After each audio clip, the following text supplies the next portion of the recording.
Olá, galera, vamos começar a festa um pouquinho atrasado, mas vamos lá. Hoje eu vou comentar as notícias de ontem. Ainda tenho que organizar minha agenda para poder dar a notícia no dia certinho. Mas é muito importante a gente comentar porque tem os assuntos que são atemporais aqui nestas notícias de sexta-feira. Beleza? Então vamos começar aqui, né? Reconhecimento facial cai nas graças da polícia de Londres. Problema.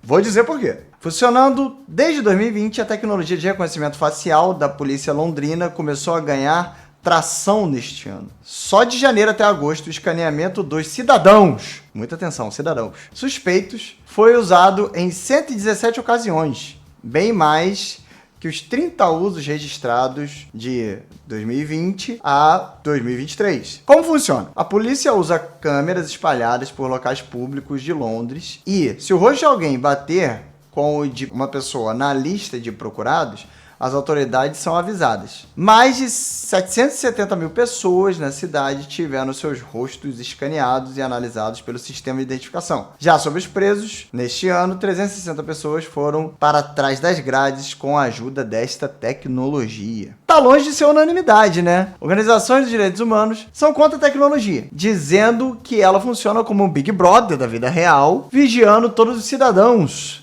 sem autorização e perseguindo grupos minoritários. Vamos lá, pessoal, é o seguinte, é a coisa da ferramenta, né? Ferramenta ela pode usar para bem ou para mal. O problema é que disso daí, para extrapolar para uma ferramenta de totalitarismo, é um pulo, assim, é um pulinho. Porque você tem que voltar um pouquinho atrás. Bom, isso aqui tem tudo a ver com o livro 1984, né? Quem já leu o livro do George Orwell sabe muito bem, né, do que eu tô falando, né? Se você entende os crimes como crimes normais, né, pense em crimes tipo homicídio, assalto, né, que são crimes condenáveis, talvez essa ferramenta faça sentido. Mas se você começar a estabelecer como crime o uso de uma determinada rede social, se você começar a estabelecer como crime xingamento a tal autoridade, o que isso não pode virar? Você lembra assim, ó, com muito menos tecnologia, nós aqui no Brasil passamos por coisas absurdas do tipo você falar mal de determinado juiz num bar e ser aberto um inquérito. Imagine com uma ferramenta desta,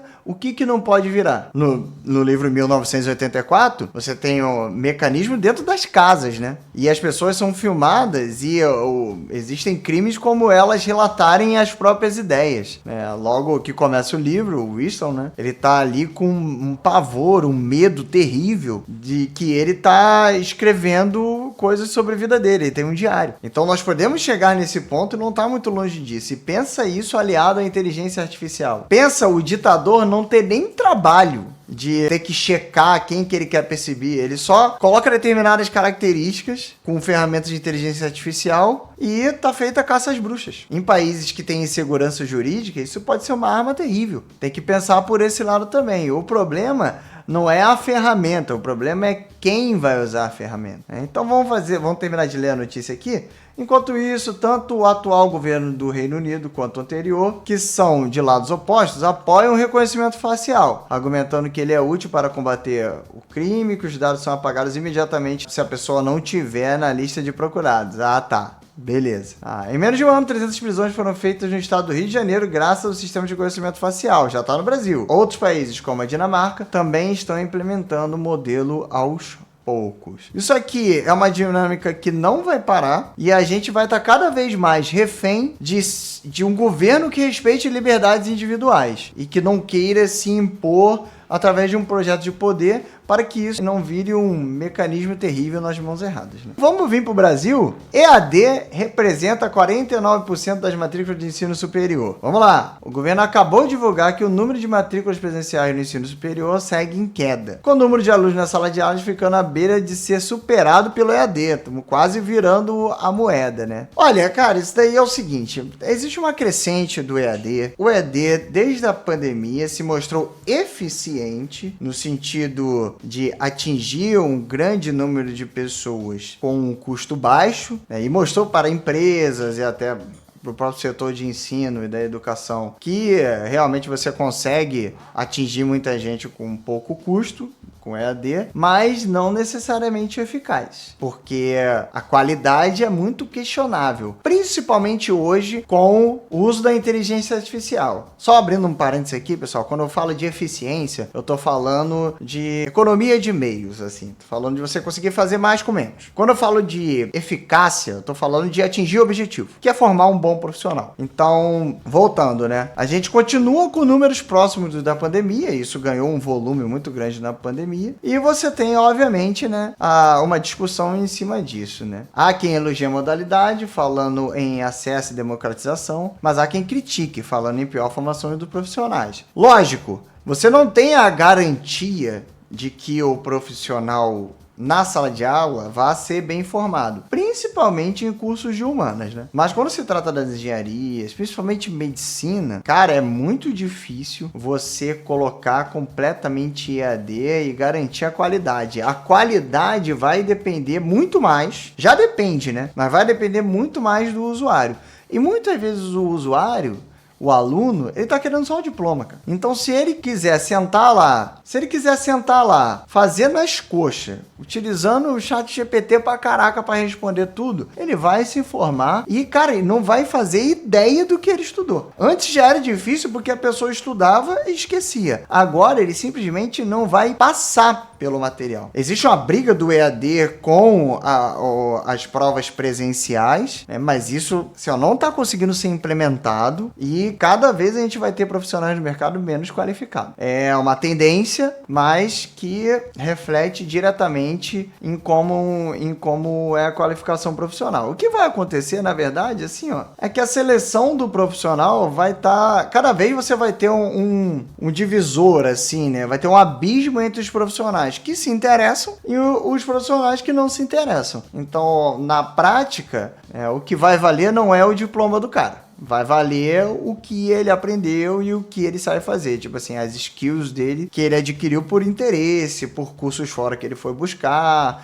né? E por ele ter o real conhecimento daquilo, não só um diploma. Cara, tem o lado bom, tem o lado ruim e assim vai, né? Vamos lá. Outras manchetes relevantes do seu sextou, né? Foi de ontem, como eu tava falando. Vamos lá. Assunto da semana, certamente é a guerra aí, né? A invasão de Israel no Líbano. Só que dessa vez tem um detalhe, porque o exército do Líbano entrou na jogada e atacou forças de Israel na fronteira. Isso é a primeira vez que acontece.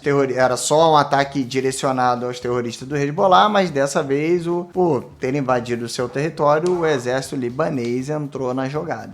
Brasileiros no meio disso, né? Você tem Força Aérea Brasileira repatriando cidadãos do Líbano que estão querendo vir pro Brasil, né? Deve ter 220 brasileiros de volta ao nosso país, um total de 3 mil que disseram que querem voltar. Durante a semana nós tivemos aí, infelizmente, né, pessoal, mudando um pouco de saco pra mala, o falecimento aí das maiores vozes, assim, da televisão brasileira, o Cid Moreira. Cara, quem não lembra, né, do Cid Moreira fazendo aí a voz da narração do Mr. M, né, cara? Mr. M, o senhor dos sortilégios, né? Cid Moreira marcou, assim, como voz de narração ao Brasil. Fez uma série bíblica em CD na época, cara. Uma narração da Bíblia espetacular, assim. E o cara tinha 97 anos, né? Ele foi o primeiro apresentador da história do Jornal Nacional e ficou na bancada por 26 anos. Depois ele foi pro ramo da narração, né? Era uma voz, assim, de uma qualidade muito diferenciada, né? E, pra finalizar, né? Seguimos no vermelho. A gente falou sobre isso durante a semana.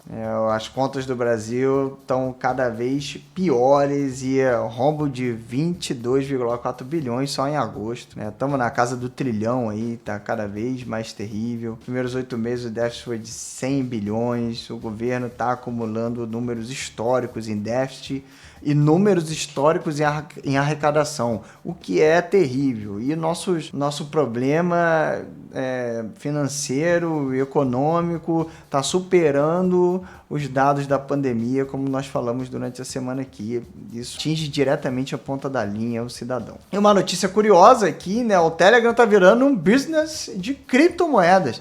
Quem pôde participar aí, até recentemente, tiveram vários airdrops, né? Airdrop é lançamento de criptomoedas, criptomoeda, né, de criptos do Telegram. Isso, se confirmando, tá gerando uma receita muito boa pro Telegram. Se você ver aqui, ó, segundo o documento obtido pela Financial Times, esses ativos representam 43% da receita do Telegram. E conhecendo o nosso tio Zuckerberg, ele vai fazer o quê? Vai copiar o WhatsApp, né? Sabe que assim, o WhatsApp é da Meta, né? E não estranhe se daqui a pouco a Meta estiver lançando também criptomoedas para transações dentro da sua própria plataforma, né? Só dizendo aqui, né? Tem uma wallet integrada, né? Uma carteira integrada, basicamente, que permite o usuário armazenar, enviar e receber e negociar criptoativos na plataforma.